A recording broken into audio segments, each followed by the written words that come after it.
Trafik dhe shpërndarje kokaine në lokalet e Tiranës, grup kriminal, pastrim parash, mashtrim me pasoja të rënda, përsëritur qindra herë, call centera, korrupsion dhe luks. Kjo është vetëm një pjesë e veprimtarisë kriminale të Babe Bir, Mikel dhe Enea Mitri, të cilët kanë rekrutuar dhe blerë segmentet policisë së shtetit si garanci për aktivitetin kriminal. Një raport i shërbimit informativ konstaton se Mikel Mitri ka vepruar si dora kryesore e shpërndarjes së kokainës për vipat në Tiranë, ndërsa i biri konsiderohet si pasardhës i Amant Josifit për rrjetin e call centerave në kryeqytet. Pas një hetimi prej disa muajsh në korrik të vitit 2016, seksioni i narkotikëve pranë policisë së shtetit finalizoi me sukses operacionin Seven, duke goditur një grup të shpërndarjes së kokainës në Tiranë. Policia arrestoi në flagrancë kreun e grupit kokainës Mikel Mitri dhe të birin Enea Mitri. Në prangaran edhe disa anëtar të grupit si Donjet Zaloshnja, Selim Rama, Aurel Kafeja, Indrit Barçi dhe Lazar Buhani. Fal lidhjeve të forta në sistem dhe hedhjes së parave për prokurorin e çështjes dhe gjyqtarin, Mikel dhe Enea Mitri dolën shumë shpejt nga burgu. Kreu i grupit të shpërndarjes së kokainës i shpëtoi edhe veprimit të ligjit antimafia për sekuestrimin e pasurive produkti i aktivitetit kriminal.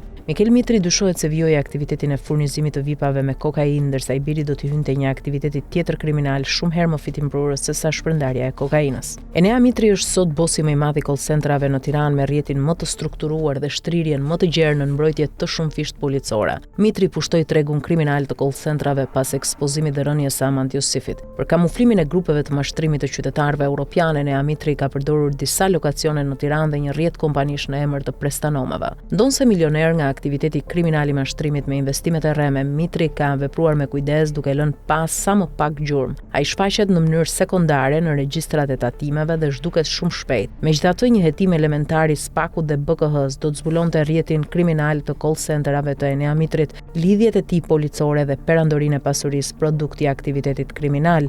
Vion